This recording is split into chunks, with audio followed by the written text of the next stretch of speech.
Minhas boas-vindas ao quadro Língua Afiada no Movimento 140.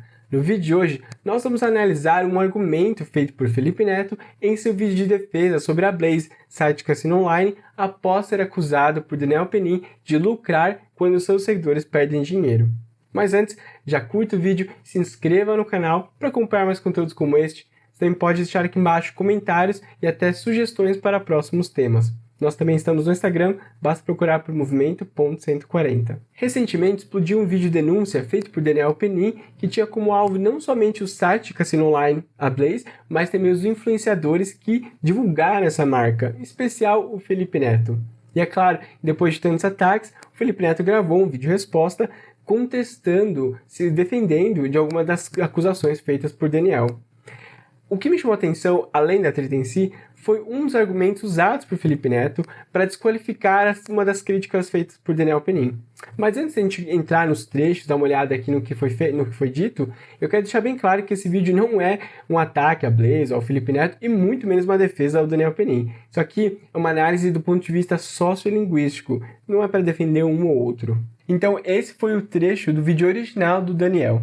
O seu influencer ganha dinheiro cada vez que você vai lá na Blaze e perde dinheiro. Sabe por quê? Porque a Blaze paga para ele uma comissão sobre todas as suas perdas. E essa foi a argumentação feita por Felipe Neto. Que eles inventaram algum tipo de invasão hacker e postaram prints sem absolutamente nenhum sentido, querendo dizer que aquilo provava que eu ganhava comissão com as perdas das pessoas no site. Aliás, perdas. Quem fala percas não deveria ter autorização para fingir que vai ensinar os outros a ficar rico. Não confie o seu dinheiro a alguém que fala percas. Então, segundo Felipe Neto, não se deveria confiar em quem diz perca ao invés de perda.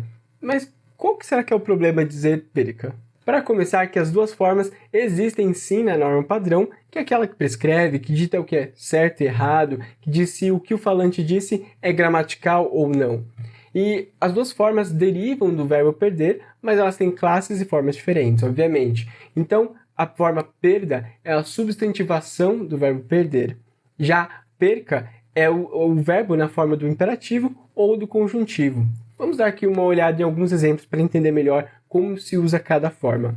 Então, o verbo no imperativo ficaria algo como não perca essa oportunidade.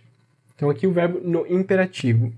Agora, o verbo no conjuntivo, ou no subjuntivo, você não quer que eu perca essa oportunidade, quer?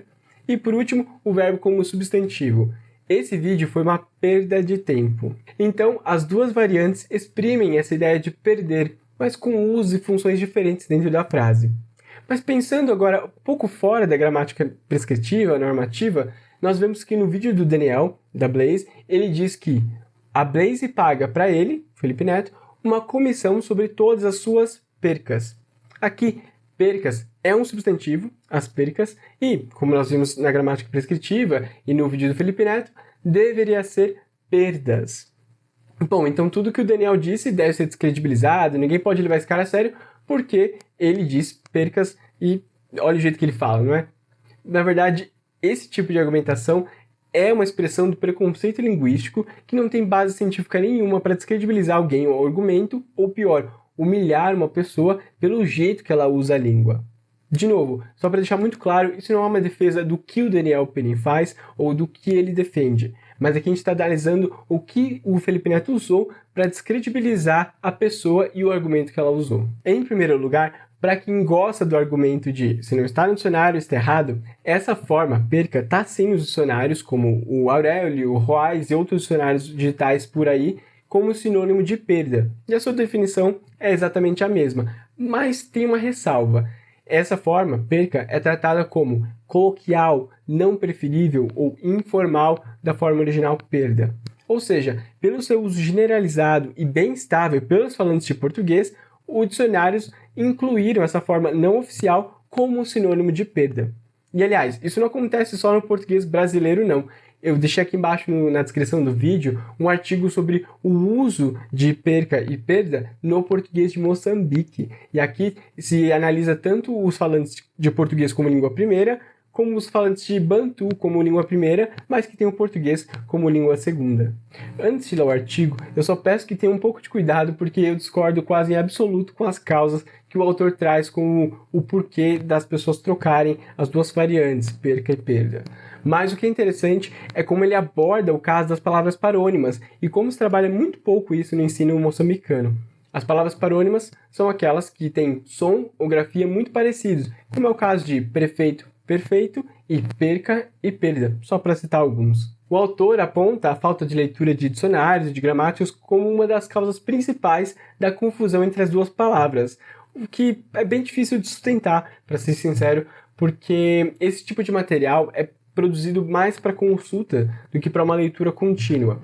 E, além disso, esses materiais muitas vezes, ou quase sempre, contemplam principalmente uma variedade da língua, que é a variedade padrão, que é aquela normativa prescritiva.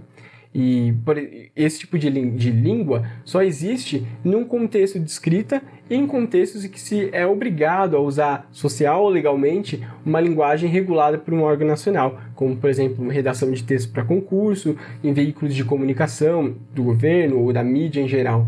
E essa língua, a gente tem que lembrar que não tem respaldo no português falado pelos falantes de português, que atualizam a língua e mantêm essa língua viva o tempo todo.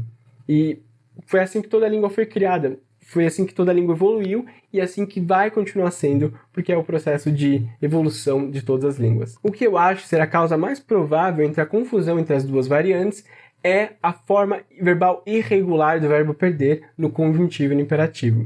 Eu vou explicar melhor isso. Os verbos irregulares, eles têm uma conjugação previsível, como o verbo gostar, por exemplo. Eu gosto, você gosta, etc. E esses verbos irregulares são a maioria na língua. E é uma tendência dos falantes conjugar verbos com essa regularidade, até mesmo os verbos que não se conhecem. E o verbo perder, no imperativo e no conjuntivo, ele tem a mudança no seu radical. Então, ao invés de perder, o radical se altera para perca. Já o substantivo derivado desse verbo, perder, preserva o radical original do verbo.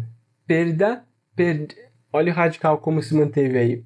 Então, nesse caso, o substantivo perda se parece muito mais com a regularidade de conjugação dos verbos que nós conhecemos, que nós tendemos a usar, do que perca, que já altera totalmente o radical.